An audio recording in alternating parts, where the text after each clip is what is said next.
Hi, I'm John Rowland, and I'm going to give you a little walkthrough tour of our assembly floor. This is not where we do our sheet metal fabrication. We do a little bit of fabrication here, but most of this particular building is just assembly.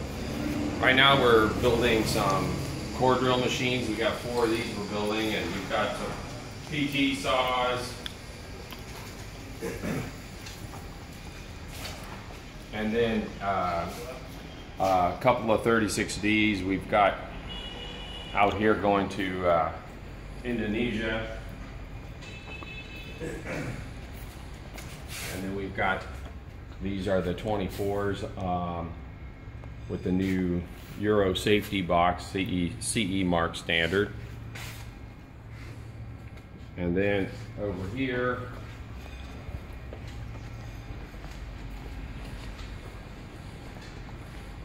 we've got high tones. There's 14s, 12s, and there's more 12s there. And here's the new 10, which we did some changes on when we get one assembled. I'll shoot a little video of that and post it up. But we changed the motor mount and the arbor on them to make them more substantial. There's the new arbor assembly, so we could put a real arbor plate and actually align the saw and put some cast iron bearings on it. It's a little bit tricky to get into the bearings, but you won't have to mess with them very often because they're a good quality bearing. Then we're building carriages on this side, and there's a bunch of carriages that are ready to drop onto the saws there.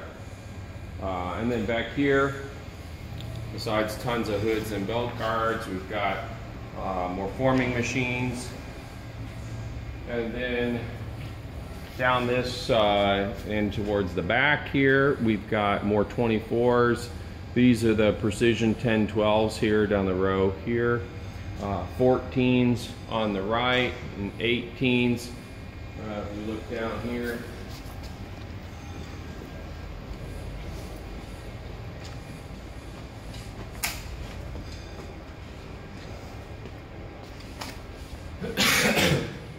it's 18s, and we're hoping maybe in Tucson this year we won't run out quite so fast.